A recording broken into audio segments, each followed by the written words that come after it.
अस्सलाम वालेकुम फ्रेंड्स। तो कैसे हैं आप। आज मैं बनाने जा रही हूँ मज़ेदार पिस्ते बादामों वाली कुल्फ़ी। तो उसके लिए जो मैंने अज्जा लिए हैं वो ये हैं आपके सामने। मुझे चाहिए 1 कप चीनी, 1 टेबलस्पून कॉर्नफ्लावर, पिस्ते और बादाम 2 टेबलस्पून ले लीजिए, हाफ़ कप दूध, 2 क्योरा वाटर और साथ ही यहाँ मेरे पास है 3 लीटर दूध। अब इस 3 लीटर दूध को हम पतीली में डालकर इतना पका लेंगे कि ये 1 लीटर दूध रह जाए। और आप ये दूध का कलर देख सकते हैं, ये रेडिश सा हो गया है और बिल्कुल आपको दूध का इसी तरह का कलर लेकर आना है।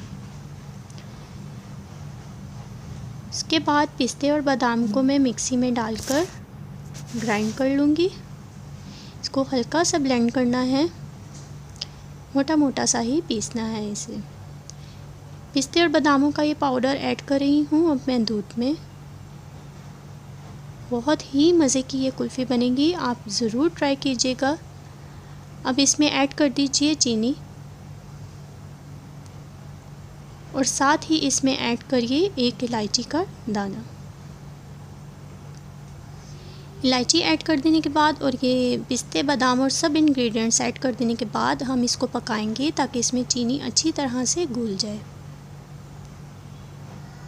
तो चलिए तब तक हम कॉर्नफ्लावर तैयार कर लेते हैं। जो आधा कप हमने दूध निकाल लिया था, अब इसको हम डालेंगे कॉर्नफ्लावर में और इसको बिल्कुल अच्छी तरह से मिक्स कर लेंगे। इसमें कोई भी लम्स बाकी नहीं रहना चाहिए।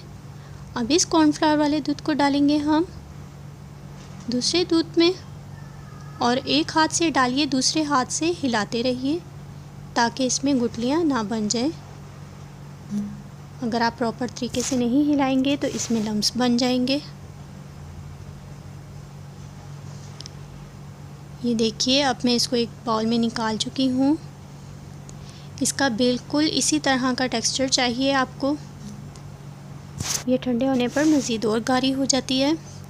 अब इसमें बाकी के भी पिस्ते और बादाम ऊपर से एक्स्ट्रा टॉपिंग इसकी कर दीजिए, इसमें ऐड करिए और इसको मिक्स कर लीजिए। इसको मिक्स करने के बाद ये हमारे पास कुल्फ़ी का मिक्सचर तैयार है। अब एक मोल्ड लीजिए कुल्फ़ी का और उसमें ये मिक्सचर डालिए और 6 घंटे तक इसको ठंडा होने के लिए रख दीजिए।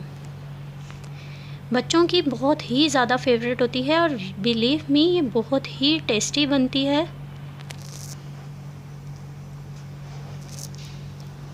और रेसिपी को लाइक करना हरगिज़ मत भूलिएगा फ्रेंड्स।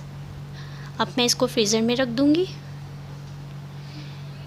6 घंटों बाद आप ये देख सकते हैं कितनी अच्छी सी कुल्फ़ी बनकर तैयार हो गई है। तो रेसिपी को लाइक कर दीजिए और मेरे चैनल को सब्सक्राइब कर लीजिए ताकि आप मेरी मज़ीद रेसिपीज़ इसी तरह देख सकें। फिर मिलूँगी मज़ीद और वीडियोज़ के साथ। अल्लाह हाफ़िज़।